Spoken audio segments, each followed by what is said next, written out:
Non-bank lender Malaysia Building Society Berhad or MBSB has inked a conditional share purchase agreement to buy the entirety of Asian Finance Bank Berhad for 645 million ringgit.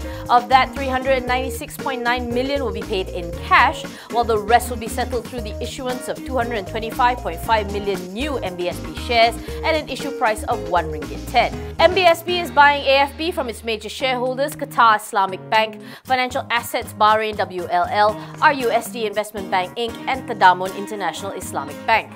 This merger will result in MBSB becoming a full-fledged Islamic bank with total assets of 47.81 billion ringgit and will make it the country's second largest standalone Islamic bank after Bank Islam Berhad. This represents MBSB's third attempt to acquire an Islamic banking unit, which is in line with its goal to become a full-fledged bank as opposed to a non-bank lender. Once merged, the entity will be one of only 3 listed Sharia-compliant companies in the financial services sector, with the other 2 being BIMB Holdings Berhad and Syarikat Takaful Malaysia Berhad. It was a bad third quarter for Cycle and Carriage Bintang Berhad, which slipped into the red as retail made losses. CNC reported a net loss of 3.3 million for the quarter, compared with a net profit of 8.3 million the year before, while revenue declined by 12.8% to 331.6 million from just over 380 million last year. In a note to Bursa, CNC said the poor numbers were due to the very difficult trading conditions it faced over the past 9 months. This as it faced discounting pressure and lower volumes, with demand for key models being lower than expected. Chairman Hassan Preston said that with little improvement in the trading environment expected, the last quarter of the year would remain very challenging.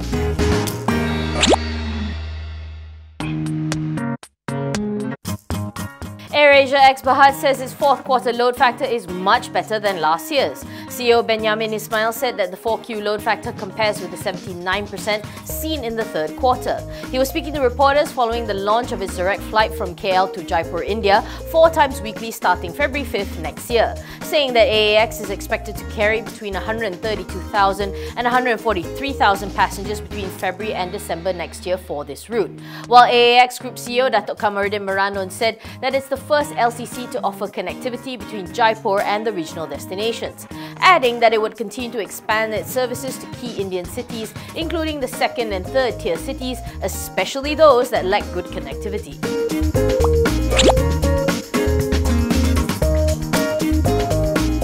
The Ministry of Home Affairs said that there had been no record of businessman Low Tech Joe changing his name to Tan Kim Lung or Eric Tan Kim Lung.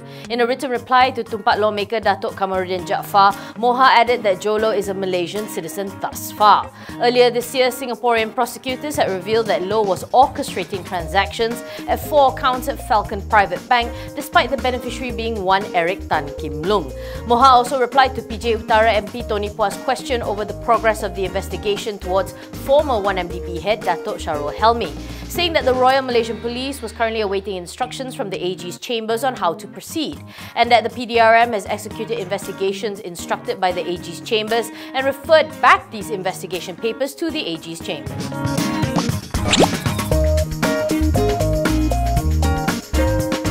Mass Rapid Transit Corp Sdn Berhad has kicked off the bidding for MRT3, which reports say could cost between 35 and 40 billion ringgit.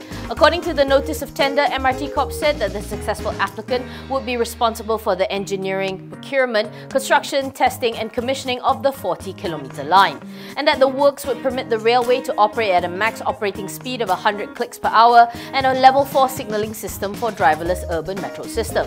MRT Corp said that the applicants may also form JVs, consortiums and partnerships and the like to bid, and that they must meet the minimum financial capacity of having a paid-up cap and shareholders fund of not less than 5 billion ringgit.